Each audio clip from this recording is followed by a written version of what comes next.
나는 이 건물에서 20년을 넘게 일했다. 사람들이 여기서 사라지는 걸 여러 번 봤다. 엘리베이터도 고장난 적은 있지만 사라진 건 언제나 계단을 이용한 사람들이었다. 처음엔 단순한 사고라고 생각했다. 발을 헛디뎠다든가 야간에 혼자 있다가 넘어졌다든가. 하지만 그럴 리 없었다. 시체는 발견되지 않았고 CCTV에도 그들이 계단을 오르내리는 모습은 찍히지 않았다. 마치 계단 자체가 그들을 삼켜버린 듯했다. 나는 그때부터 기록을 모으기 시작했다. 밤마다 순찰을 돌던 경비원, 야근 후 집에 가던 직원, 술에 취해 늦게 돌아오던 거주자, 그들이 마지막으로 남긴 말과 동료들의 목격담, 모두 계단과 관련되어 있었다. 그렇게 수십 년 동안 모아진 경험이 결국 하나의 지침이 되었다.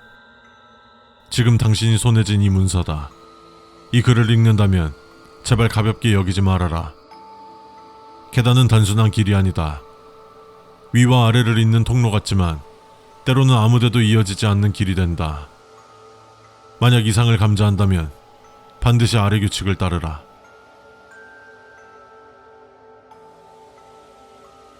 발소리가 하나 더 들릴 때 멈추지 마십시오. 올라가거나 내려갈 때 당신의 발소리와 똑같은 소리가 뒤따라올 수 있습니다. 뒤돌아보면 아무도 없습니다. 그때 멈추면 그 발소리가 당신을 앞질러 올라갑니다. 그리고 다음 층에서 기다리고 있습니다. 층수가 맞지 않으면 즉시 되돌아가십시오. 2층에서 출발해 분명히 한 층만 내려왔는데도 표지판에는 2층이라고 적혀 있을 수 있습니다. 이 경우 더 내려가면 같은 층이 반복됩니다. 돌아가지 않으면 다음에는 당신의 집 번호가 복도벽에 붙어 있습니다. 난간이 손을 얹을 때 주의하십시오. 때로는 난간이 잡아당기는 힘을 가집니다. 이때 손을 떼지 못하면 몸은 멈춰 있는데 그림자만 아래로 떨어집니다. 그림자는 우리의 분신과도 같은 존재임을 잊지 마십시오.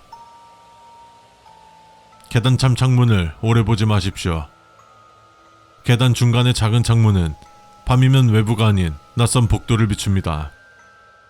그 복도 속 누군가가 당신을 바라본다면 창문을 등지고 걸으십시오. 눈을 마주치는 순간 계단은 창문 속 복도로 이어집니다. 마지막 계단을 밟을 때 이름을 속으로 3번 부르십시오. 계단 끝 마지막 발판에 발을 디디는 순간 잠깐 당신의 몸이 흔들릴 수 있습니다. 그때 이름을 부르지 않으면 당신은 그 층에 도착하지 못하고 계단 속에 계속 남아 걷는 존재가 됩니다. 빈 계단에 낯선 신발이 놓여 있다면 건드리지 마십시오. 가끔 계단 중간에 낡은 신발 한 켤레가 놓여 있을 때가 있습니다. 사람도 보이지 않고 먼지도 묻어 있지 않은 깨끗한 신발. 누군가 방금 벗어둔 것처럼 보입니다. 그 신발은 주인이 없습니다. 그럼에도 불구하고 발자국은 계단 위아래로 이어져 있습니다. 만약 그 신발을 치우거나 만진다면 다음날 아침 그 신발은 당신 집 현관 앞에 놓여 있습니다. 그리고 그 순간부터 집안의 다른 신발들이 조금씩 사라지기 시작합니다. 처음에는 오래된 슬리퍼, 다음은 외투와 함께 걸려있던 부츠, 마지막에 사라지는 것은 입니다. 내려가는 도중 불이 꺼지면 즉시 올라가십시오. 밤에는 계단불이 꺼졌다 켜지는 일이 잦습니다.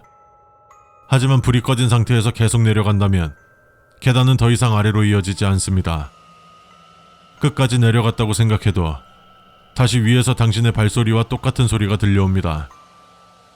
보고에 따르면 불 꺼진 계단을 끝까지 내려갔던 순찰자가 있었습니다. 그는 다음날 출근했지만 그의 발소리는 항상 반템포 늦게 울렸습니다. 사람들은 그와 대화할 때마다 옆에서 또 다른 목소리가 들린다고 기록했습니다. 계단벽에 붙은 거울은 절대 들여다보지 마십시오. 오래된 건물 계단에는 작은 거울이 걸려 있을 때가 있습니다. 낡고 닦이지 않아 흐릿한 유리판. 그러나 그 속에는 당신의 모습이 아니라 다른 사람이 계단을 내려가는 장면이 비춰집니다. 그 사람이 고개를 돌리는 순간 거울 속 계단에서 발소리가 하나 더 늘어납니다. 그 뒷모습이 당신을 따라오기 시작하면 이제 계단은 양쪽에서 닫히고 있습니다. 실제로 어느 학생은 계단 거울을 들여보다가 자신이 아닌 모습과 눈을 마주쳤습니다. 그 이후로 그 학생은 수업마다 창가 쪽에서 또 다른 얼굴이 보였다고 증언했습니다.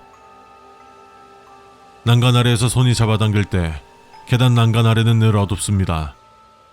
드물게 그곳에서 차갑고 축축한 손이 올라와 손목을 잡습니다. 힘은 무겁지 않지만 뿌리칠 수 없습니다. 손에 끌려 내려가면 몸은 여전히 계단 위에 서 있지만 당신의 그림자만 아래로 떨어집니다. 그 이후부터는 그림자가 항상 한층 늦게 따라옵니다. 당신이 계단을 오를 때 그림자는 아직 밑에서 숨을 고르고 있습니다. 그리고 언젠가 그림자가 먼저 계단을 다 올라왔을 때 그 순간 당신은 더 이상 몸의 주인이 아닙니다. 계단참에서 이름을 부르는 목소리에 주의하십시오. 계단참에서 누군가의 목소리가 들릴 수 있습니다. 낮게 깔린 목소리, 혹은 분명히 아는 사람의 목소리. 그러나 그 목소리는 계단 속을 울리며 목적은 오직 하나, 당신의 이름을 빼앗는 것입니다. 발을 헛디뎠을 때 몸이 멈춘다면 움직이지 마십시오. 계단을 오르내리다 발을 헛디뎌도 몸이 이상하게 공중에 멈추는 순간이 있습니다. 그때 본능적으로 몸을 움직이면 당신은 발이 닿지 않는 계단을 밟게 됩니다. 그 상태에서 몸을 움직인 자는 계단이 없는 공간을 끝없이 내려갔다고 합니다. 소리도 빛도 없는 그곳은 어디로도 이어지지 않습니다. 그들이 돌아온 기록은 없습니다. 반복되는 층을 3번 넘어서지 마십시오. 계단을 오르거나 내릴 때 같은 층수가 반복된다면 3번까지는 되돌아올 수 있습니다. 그러나 4번째부터는 계단벽에 당신 집 번호가 붙어 있습니다. 그 문을 열면 안쪽에는 집과 비슷한 공간이 있습니다. 그러나 그곳에는 당신의 흔적만 있고 당신은 없습니다. 올라갈 때보다 내려갈 때가 더 길면 주의하십시오. 계단을 오르는 시간과 내려가는 시간이 다를 수 있습니다. 내려갈 때 훨씬 길게 느껴진다면 당신은 아직 도착하지 않은 것입니다. 어느 날 야구는 계단을 내려가던 직원이 있었습니다. 그는 1층에 도착했다고 생각했지만 출입문 너머에는 다시 같은 계단이 있었습니다. 그는 그곳에서 며칠 동안 머물렀다고 했습니다. 그러나 현실에서는 단 몇 분밖에 지나지 않았습니다. 하지만 그의 머리카락은 흰 빛으로 변해 있었습니다. 계단 끝에 문이 열려 있다면 확인하지 마십시오. 계단 끝 문이 열려 있다면 안쪽은 복도나 층이 아닐 수 있습니다. 계단은 단순한 구조물 같지만 밤에는 다른 길을 품습니다. 사라진 사람들은 추락한 것이 아니라 계단이 열어둔 다른 길로 들어간 것입니다. 만약 당신이 이상을 감지한다면 위 규칙을 반드시 지키십시오. 계단은 언제나 위와 아래를 보여주지만 그 끝이 오늘로 이어진다고는 아무도 장담할 수 없습니다.